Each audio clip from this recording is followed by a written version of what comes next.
I'm going to let our listeners in on a secret. We're actually recording this on a Saturday morning, which we usually record on Friday evenings, because we've been having a lot of technical problems. So fingers crossed that this is going to work out fine. Ah, fuck.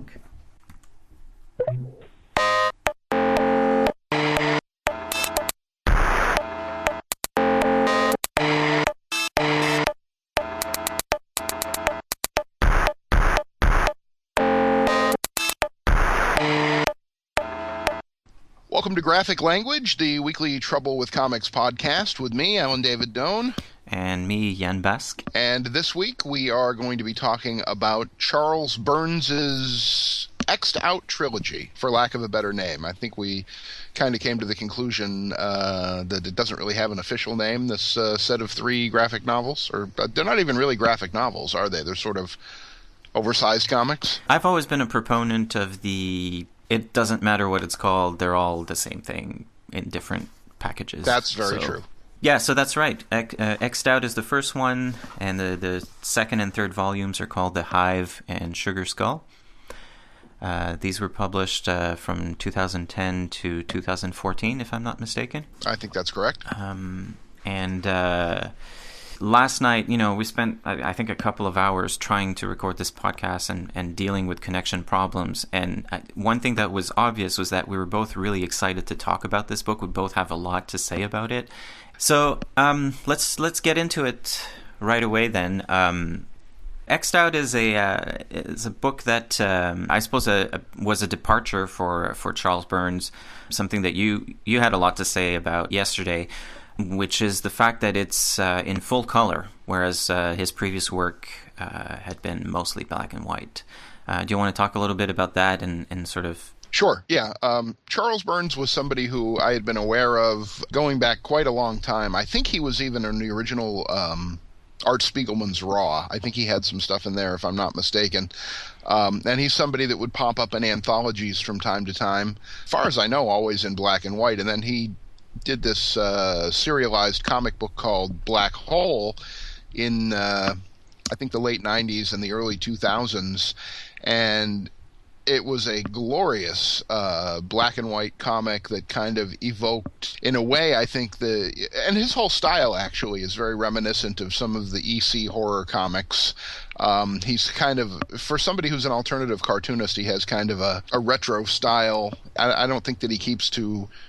I don't know if he keeps to a grid structure or not, now that I think about it. I'm not looking at any of his work right this second, but just generally speaking, he definitely has a respect for, or a fondness for, kind of an old-style presentation of comics. But at the same time, his subject matter is always very dark, or usually very dark, and surreal. And Black Hole, when I experienced it in the serialized comic book form, I think it was coming out once or twice a year.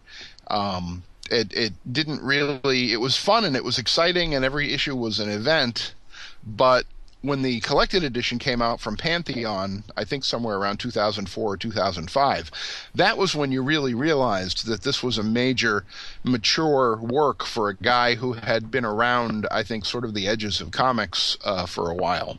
And I think that it's kind of... Black Hole was kind of the Watchmen of black and white alternative comics, in that it was the one that you would show to somebody and say, hey, this is what's going on right now. Yeah, I think that's true, because like a lot of my friends who are not necessarily like huge comic book nerds were reading Black Hole, and I think it has a little bit to do with just the kind of the sort of like punkness of it, if you will, like, a lot of kind of kids who are sort of into, I mean, it's about like teenagers, it's about sex, anxiety, and sort of like outcasts. So I think it speaks to a lot of that counterculture in a way that a lot of people would just kind of be into that in the same way that they were into, a certain type of music and a certain type of movies or whatever. Yeah, absolutely. But I think, as I say, when that collected edition came out, I don't know, I really thought it was a very, very powerful moment in alternative comics history, I guess. And then for me, I had reviewed, I think, an issue or two, and I interviewed Charles Burns. And then when I received a review copy in the mail of X'd Out, and I opened it up, and it's this full color thing that looks nothing like Black Hole, um, and has this art style, which I'm embarrassed to say, I think when I looked at it back then, I didn't even realize was a very clear tribute to Tintin, and was really put off by it, and didn't finish even the first volume, X'd out, and never came back to it until you said last week that you wanted to look at these books, and so I took another look at them, and just was absolutely blown away. And I think that I like the X'd Out trilogy better than Black Hole. It's just an amazing story. Yeah, I mean, I've been reading this comic over the past week, doing most of my reading on the bus to and from work, and I was really sort of surprised by how immersive it was. Like I would get really sucked into it, and like my bus ride is about say 40 minutes, and I the first day that I started reading it, I think I finished one volume and I started on the second one. Wow. Yeah, and like was just kind of completely surprised that I had arrived at my destination, like in the middle of a scene. Like it really kind of like, oh yeah, I'm sitting on the bus on my way to work, and then was in this kind of weird mood for the first hour. So interestingly, you're saying that a comic book which takes place largely in a dream world had the effect of sort of transporting you to a dream world on your bus ride. Yeah, I guess so. But I think it's also like because I guess let's talk about the sort of not the plot, but like sort of what the comic is about a little bit. Because there's a lot of scenes that are taking place in this dream world, but there's also a story that's kind of slowly being revealed about the waking life of the character as well, and what he's going through. Right. And I want to say it reminds me a great deal, and I'd be very surprised if these movies weren't an influence. There are two David Lynch movies that the dream world aspect of it vividly evokes for me, which are Lost Highway and Mulholland Drive. Yeah. Both of which feature sort of two different sets of realities where there are characters that are sort of avatars of each other. And that's a feature of the X'd Out trilogy, that there are people in what seems like the real world who are sort of mirrored in this other world, especially the main character, Doug, who is Johnny in I guess what I'll call the dream world, for lack of a better explanation. Yeah, like David Lynch, for sure, is I mean, I don't know if he's necessarily an influence, but definitely a good point of comparison. I mean, it's kind of hard to not be influenced by David Lynch, I suppose. One of the main elements that it shares, and I don't want to say that he's plagiarizing him or anything like that in any way, because it's not like that at all. It's just, Lynch has a great interest in dream logic, which is a feature of pretty much everything that he's ever created. At some point in almost every David Lynch movie or television series, there's always this sort of disorienting thing that reminds you of being in a dream. And one of the elements that I think X'd Out shares with all of Lynch's work is while I think you'll agree, eventually we understand that we're traveling between these sort of two different modalities or realities, and we start to figure out what the rules are of the two different universes. When he's in the dream universe and he's Johnny, he's living this life of misery, and he's into this sort of forced labor, and he doesn't have very many resources to deal with his life. And when he's Doug, his life really isn't all that much better, but he has a little more agency, and he has girlfriends, and he goes to shows, and he wants to be an artist. But I think the main similarity that I take away to Lynch's work is that even though we begin to understand where we are in the story as far as which sort of reality we're in, I don't necessarily know by the end of it that we understand what it means. And that's not a condemnation necessarily, because I think it gets us thinking, and it leaves us wondering. And one of the things that I always enjoy a great deal in art is when the artist knows more rules than we ever figure out, because you can always sort of sense them along the fringes of the narrative, but you can never be quite sure what it means because we don't know everything. And I like that, and I think that that's something that this has in common with Lynch's work. Yeah, I suppose so. I mean, what it means, you mean sort of like how to interpret the dream in relation to... Right. Well, for example, which universe is real? What's causing him to switch back and forth between the universes? Is one of them real and one of them imaginary? Are they both real?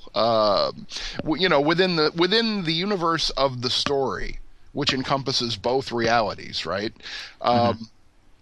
There's no resolution. Like in a superhero comic, there would be a resolution at the end, more than likely, where we'd find out, oh, it was just a dream. Or, we'd find out that he was being manipulated by a supervillain or something like that. And what I like about X'd Out and what I like about this element in Lynch's work is that doesn't matter. And it doesn't matter because you have the firm sense that the creator of the story knows what's what and is showing us what he feels is important. Not that he's not satisfying our fanboy need to have everything footnoted and explained to us. Yeah, I think you could. I think you could make a case. Like on the one hand, you could make a case that if you absolutely need like a very literal interpretation of what is going on, this is about a character who is going through his life, has this sort of traumatic experience with a girlfriend, and sort of, whatever happens with her, and I mean. How do we feel about spoilers? Because before I go kind of too far into this, I feel like we're going to need to talk about... Yeah, the first volume came out 5 years ago. The last volume came out a year ago. Anyone who's concerned about the story being spoiled, hit the pause button, go read it, and then come back. That would be my advice. Yeah, okay. So it is...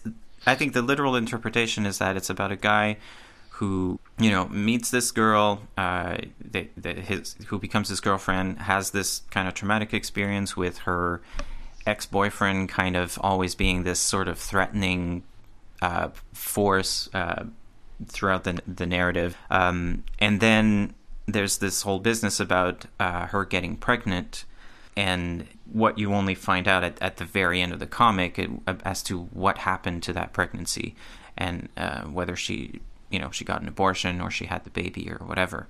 And all that, I think, is sort of something that kind of scars him in a way, and you see how it affects his future relationships with other women, and also is then reflected in this dream narrative. And I think you could make a case, what I was going to say is that you could make a case that is the real world, and then whatever is happening on this dream thing is just a dream.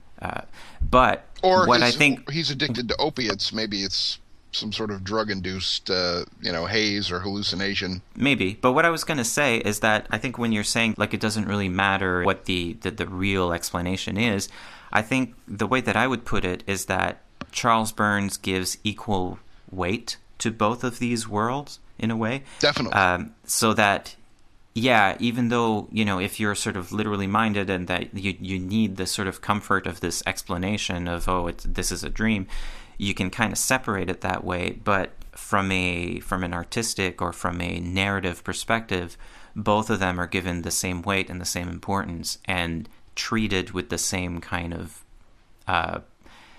the same respect, I guess, if, for lack of a better word, or gravity. I mean, it all seems equally real. Yeah. So that there is a story in the dream world that evolves over these 3 volumes in the same way that his life evolves. And of course, we know that that's not exactly how dreams work. Like, dreams don't necessarily have a beginning, middle, and end, and semi-resolution at the end or whatever. They tend to be a lot more kind of abstract, and I mean, that's what dream logic is. It's kind of illogical, right? One of the other things that I noticed and that I really like about it, and this is a huge spoiler, but I really liked, and this is something that Pink Floyd did a lot in their heyday, especially with Dark Side of the Moon. When you get to the end of the story, it ends at the beginning of the story. It's very circular. Right. In fact, I almost wonder if you could pick it up with Sugar Skulls, the third volume. Just start with that. It would make perfect sense, and then. If you started with like if you read them out of order? Well, not necessarily out of order, but as long as you're going, 2, 3, 1 or 3, 1, 2, because it does have that circular, it begins where it ends and it ends where it begins, and I like that. And one thing I meant to mention, we talked extensively about the Tintin, I guess, evocation of it in the previous attempts at recording this. One of the things that I wish I had picked up on when I first looked at it in 2010, Tintin has his little dog Snowy. Yeah. And it's Johnny that has the cat, right? Or is it Doug? No, it's his girlfriend. What's her name? Isn't it? Or is it his cat? Well, in the dream world, I think it was in the dream world, the cat is, the cat scratching at the hole in the wall there at one point. Oh, right. And the cat's name is Inky. And he's black. And he's black. So there's that he's mirroring Tintin in that way, too, which I thought was kind of neat. That's good. That's a good point. I hadn't really picked up on that. Let's talk a little bit about the Tintin connection, because it's something that we went over a lot last time, and we haven't really touched on it much this time. You mentioned that, like, when you first picked up X'd Out, however many years ago, that you didn't really pick up on it. For me, it was like an instantaneous connection to Tintin, probably because I grew up reading Tintin, and like from a very early age, I had access to all those books, and I looked at them a lot when I was even before I could read, I think. So I'm very familiar with the images, all the different covers, all the stories, all of that, and the cover of X'd Out has a very clear visual reference to the one of the iconic covers of Tintin, which is for the book L'Île Mystérieuse, or The Mysterious Island, and it's this giant mushroom on a beach that Tintin is looking at, and the mushroom has this kind of like red and white pattern on it, which is mirrored on the X'd Out cover, except that instead of a mushroom, it's a giant egg. So to me, that was like an immediate kind of visual, like code that, oh, this is clearly referencing Tintin, and like just the fact that he's publishing these books as these kind of like oversized albums, like very thin volumes, similar to the format that these French or Belgian bande dessinée come in. Was another kind of signifier. And then when you start reading it, I mean, there's multiple, I think, pretty obvious references in terms of, like, even the fact that you see him reading one of the books at one point, and he even refers to this character as Nit, which is Tintin backwards. Which I thought maybe that was a little bit too on the nose. That's maybe kind of like the point where I thought that wasn't really necessary, but whatever. Well, I'm going to argue with you a little bit there, because, and I think that because you were immersed in Tintin before, when you were still very, very young. You said, before you could even read, right? You were looking at those books, or not long after. Now, whereas I came to Tintin in my very early teens, I think, and I loved it, but I didn't read a whole lot of them. I think total I've probably read maybe 10 or 12 of them over, the last 40 years or whatever. And again, there was, in looking at it this week and reading the books this week, eventually I picked up on it, but it was not immediate. It was I'd love to say that the minute I saw the black cat named Inky, it all made perfect sense. But it wasn't until the Nit thing, which is on the nose, but I don't know if it's too on the nose, but it wasn't until that it clicked for me that the mask that Doug wears when he does his performance art at the concert is a Tintin mask, and there's this iconography of sort of a silhouetted Tintin head that recurs throughout the story. And all of a sudden, it just kind of hit me that the whole thing was a Tintin, or was well, I don't even know, what the right word is, but that it evokes Tintin, and obviously was something that Burns wanted to explore. But now, now the trade dress of the books, the way they're packaged, the format, the mushroom or the egg on the cover that evokes that mushroom. The T-shirt, the black cat named Inky instead of a white dog named Snowy, and there's probably even other things that I'm missing. If we're going to talk about influences, I think there's a couple of other people that we need to mention. One of them is William Burroughs, because he I think he specifically name drops him at some point. The main character, Doug, has this kind of performance art piece that he does at punk rock shows, where he puts on a mask of Tintin, and he has this kind of tape player with him that he's playing like all this kind of random noise, like TV noise and feedback and whatever's white noise. And then he reads this cut-up poetry over it, which is a technique that William Burroughs invented, where you kind of just cut up a piece of paper with writing on it, and you kind of rearrange how the lines match up, and then it creates this kind of like nonsensical, poetry or whatever.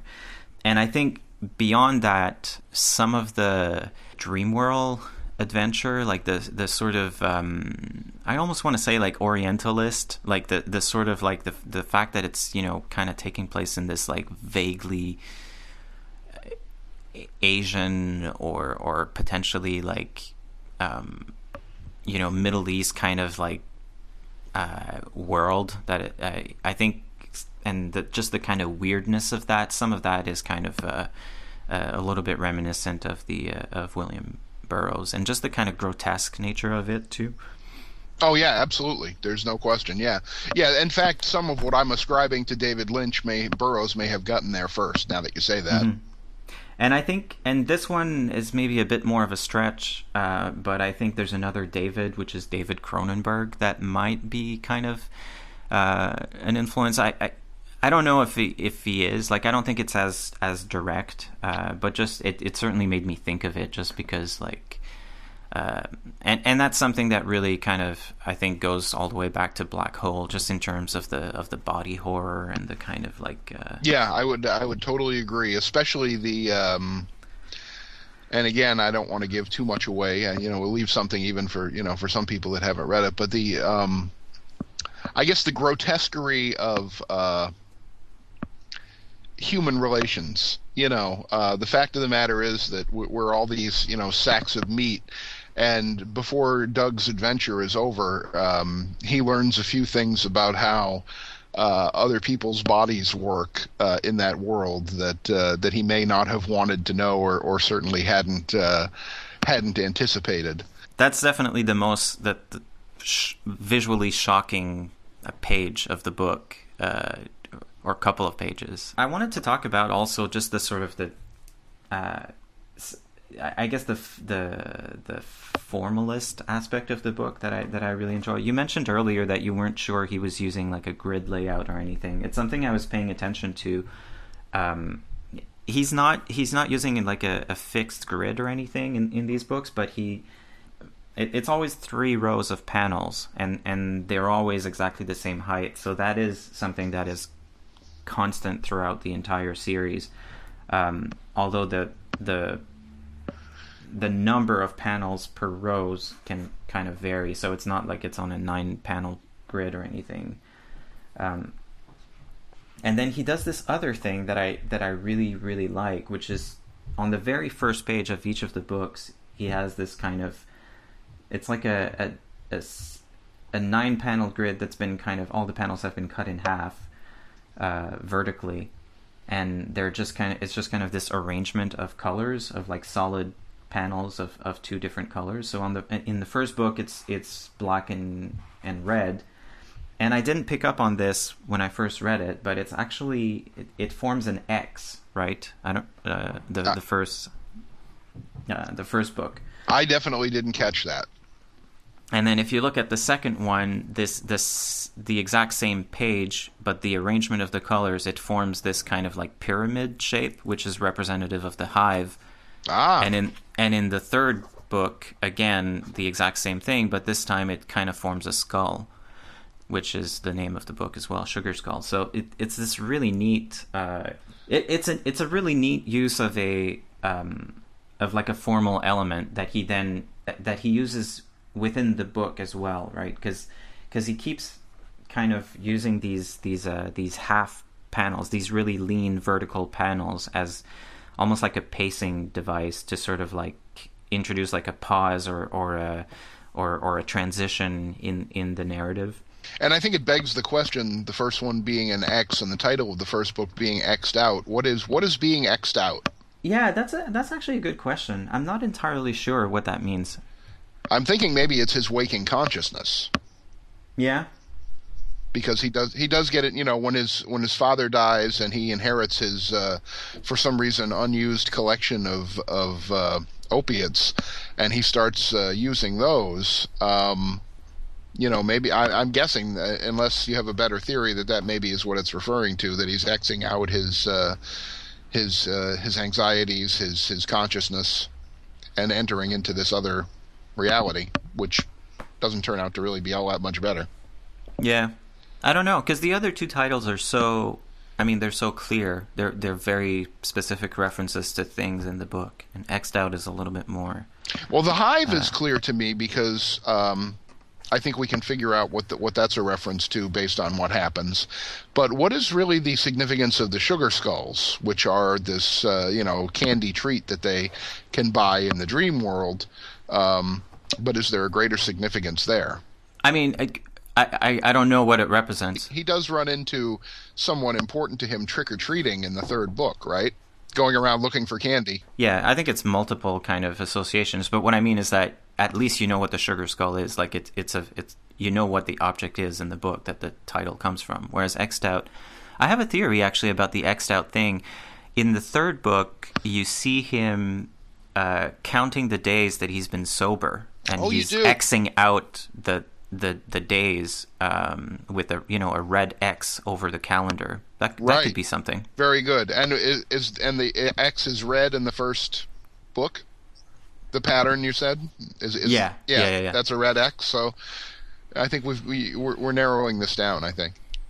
Well, I think that the reason why that this book I think merits this sort of examination are these books, and the thing that I like about all the really great graphic novels really are that they elevate comics to a different level, and it's not necessarily that they're the absolute height of art in human history, but there's so much more nuance and so much more dimension than there is with the average superhero comic, which is very one-dimensional. It could be fun, it could be well drawn, but there usually isn't a lot of depth and a lot of room for exploration and interpretation. And I think that the X'd Out trilogy invites endless interpretation. I think that Yan and I probably have just begun to scratch the surface of what there is to be explored in these books. Do you want to move on to a different topic? Sure. You have no last word on X'd Out? I liked it. Great. I highly recommend it. Yeah, absolutely. I think anybody who really enjoys getting lost in a comic story, this is one that you really will find yourself fascinated by and fully immersed in. So did you buy any comics this week, Yan? I did not. I bought two. Okay. I got Providence #5, which is the new Alan Moore and Jason Burrows Lovecraft pastiche, for lack of a better term, being published by Avatar. And that book just gets better and better. I was unsure when I read the first two issues of Providence if this was going to be sort of the not that great Alan Moore Avatar kind of book. And it turned out that that's not the case at all. This is the fully involved, fully committed, top of his game Alan Moore. You definitely have to be a fan of H.P. Lovecraft, or at least be familiar with his work, to really appreciate it. But what it turns out, actually kind of like the X'd Out trilogy, is it's a travelogue of the whole Lovecraft universe, with a newspaper reporter sort of going from town to town and place to place, experiencing or encountering some of Lovecraft's characters and exploring some of those mysteries. And the reporter himself is very innocent and naive and doesn't always necessarily realize what he's gotten himself into. But there's a great deal of depth to this work. There's a great fondness for Lovecraft's material that comes through.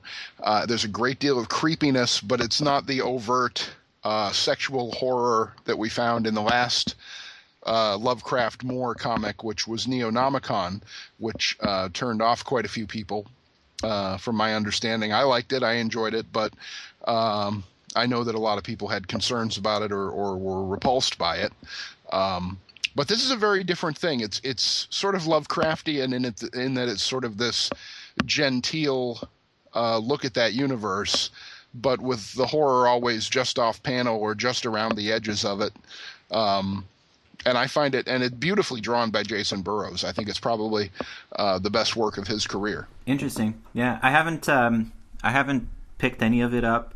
I think at this point, it's probably a wait for the trade kind of situation. I did read not Providence, but Neonomicon. I don't know if you remember, but I had some harsh words for it on my blog back in the day. I think that might actually... I kind of wonder if that might not have been the first time you and I sort of interacted. I think you commented on that, and that would make sense. Part of me even wonders if that's not how you found my blog in the first place, was kind of my review of that, but I don't know. It might not be the case. No, I think you're probably onto something there. That would make sense. You know, when I was talking in the comic shop this week about Providence, the comic shop owner was asking me if it was like Neonomicon with the sort of horrific rapes and that sort of thing, and it's not. That stuff was suggested by Lovecraft, but obviously in works that were written in the early 20th century, you weren't going to get too much detail about that. But it was always implicit. Did Moore go too far in his depiction of that in Neonomicon? I think that a lot of people would say yes. And I certainly understand and am sympathetic to those concerns.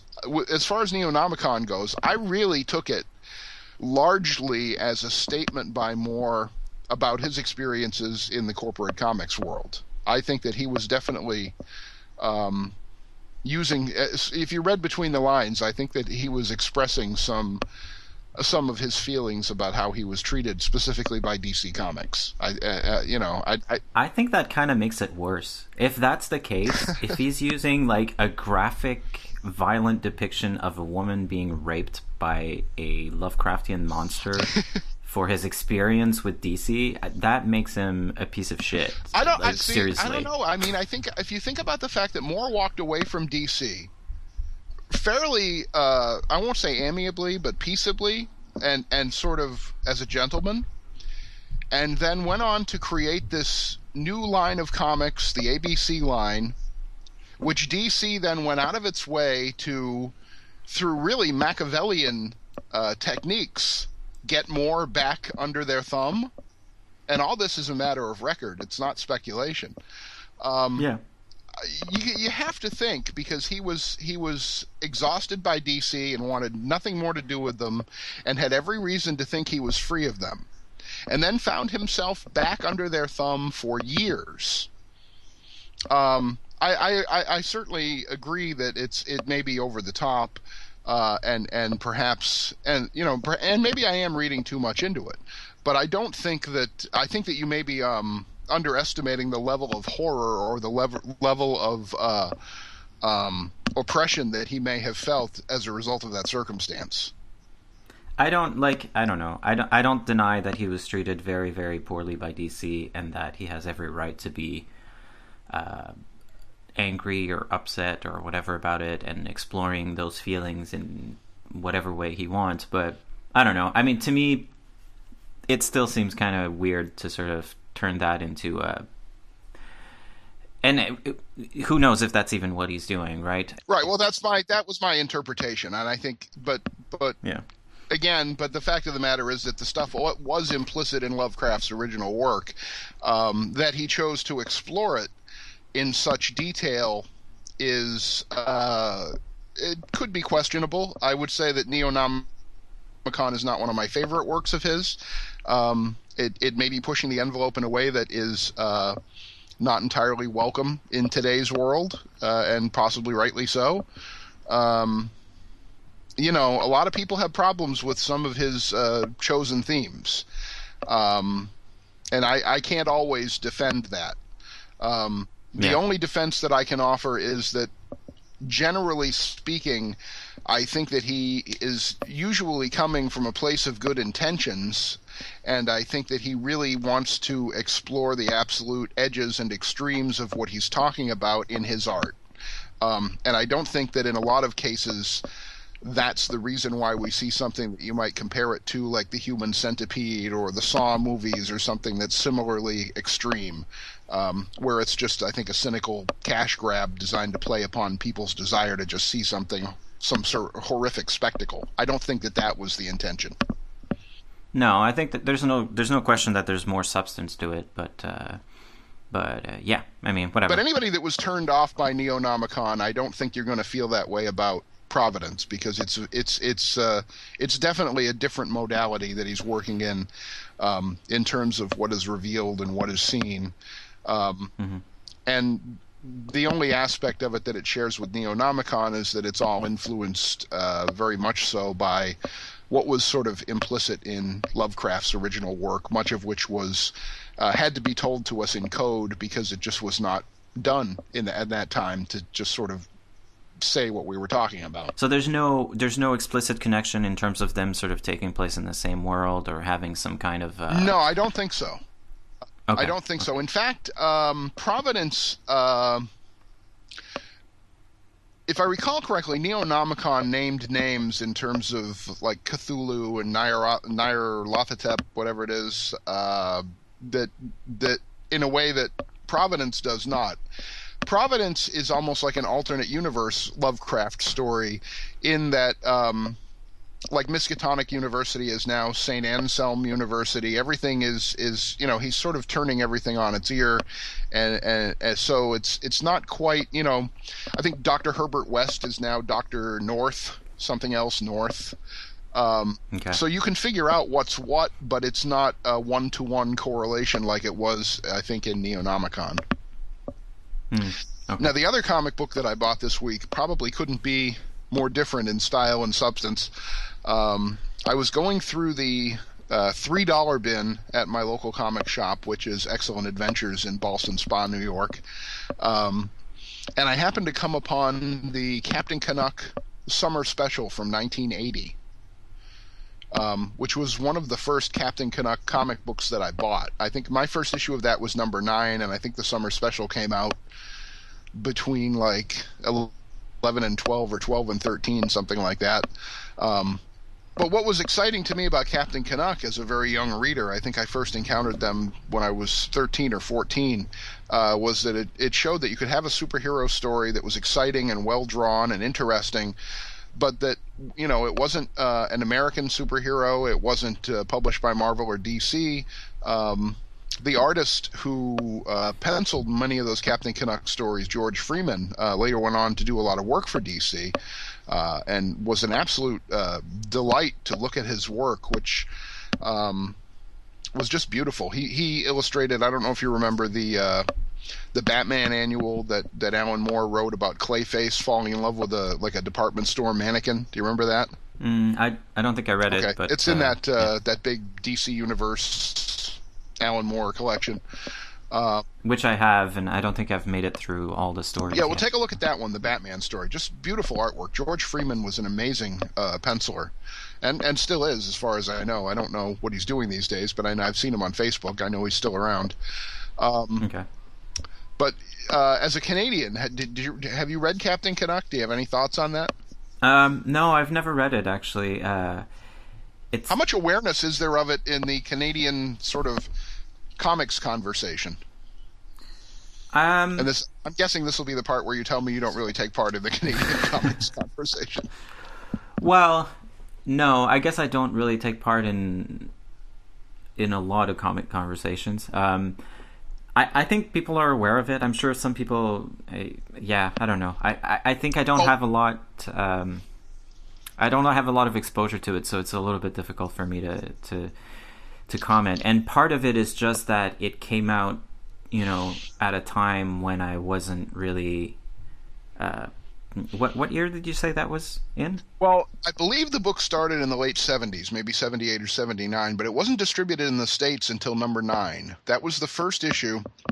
And the cover has Captain Canuck sort of flying towards the reader with these beautiful snow-capped mountains in the background. And I will tell you that as a 12, 13, 14-year-old comics reader, discovering that book, which again was the first Captain Canuck that was distributed in the United States, seeing that on the newsstands in St. Augustine, Florida, the cover was so arresting and so gripping. And it was so, what the hell is this? Because in those days, the only comics that were on the American newsstands were Marvel, DC, Charlton, and Archie, and that was pretty much it, if I recall correctly.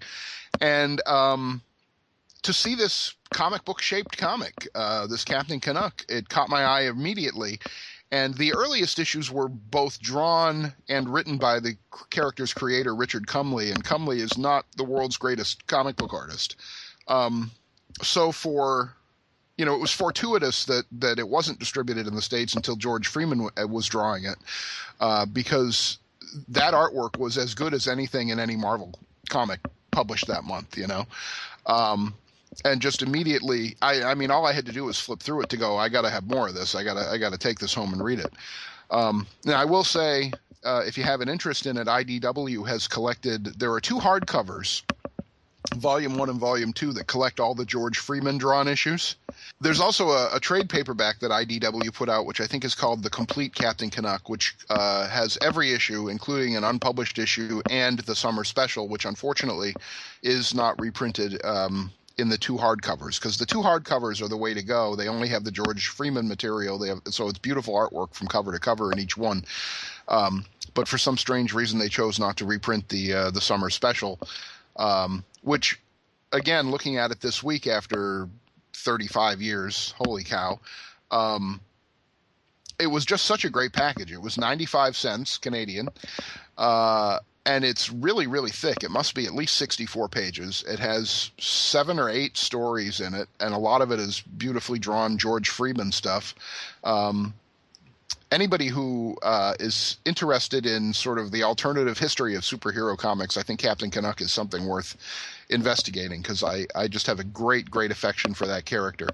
When my wife and I were vacationing in Niagara Falls about a year ago, I did notice at the gift shops that we were at Niagara Falls, there was quite a few Captain Canuck items. There was Really? a pint of Captain Canuck maple syrup. There was a comic book, Canada Day Captain Canuck special, which I think probably tied into, because there is a current Captain Canuck series that I think is up to issue number 3 or 4 now. And who publishes that? The new series is published by Chapter House Comics, and I think that the creator, Richard Cumley, is the only one really that's involved in any way, and I'm not even sure how direct his involvement is. But there were a lot of bad Captain Canuck revival attempts in the 90s, quite a few. There was like a 4-issue miniseries and a couple of one-shots, I think. But this new series is the first time that I've really seen something that evokes the quality of the original 1970s and 80s series. And again, I think it's up to issue 3 or 4 now, and it's very, very good. Huh. So yeah, I would definitely recommend anybody take a look at the new Captain Canuck series. I like that quite a bit. Cool. I guess I should do my duty as a Canadian and check it out. Yeah, I think you'd like it. I would definitely start with the IDW stuff, just because it's so beautifully illustrated, and that's sort of the classic version of Captain Canuck. But again, this new series is very, very good and very timely as well. I mean, it takes place in the present day, and it's the artwork is very nice. It's not similar to the 80s comic, but it's very, very well drawn, which was not true of some of the earlier revival attempts. So those are the two comics that I bought this week anyway, Providence #5 and the Captain Canuck Summer Special from 1980. Cool. This has been a podcast. So that's going to conclude our second official episode of Graphic Language. Yeah. And this was a Herculean task to bring this one to you people. I got to tell you. If anybody out there has a suggestion for how to fix Skype connectivity issues, please email us and let us know, because it's been driving us crazy for the past 2 days. Yeah, it really has been an enormous task to get this all the way to the finish line, and I'm so relieved and so happy. Hopefully next week we'll have an easier time of it, but we do appreciate everybody listening in, and thank you for your time, and I guess we'll talk to you next week.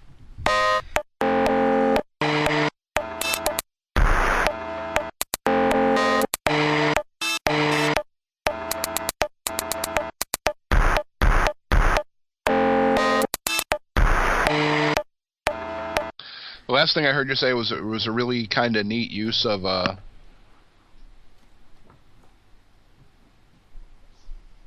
Neat use of what? That was it. You ended in the middle of the sentence. It's a really okay. neat use of So Okay. if you want to just pick it up there. Yeah.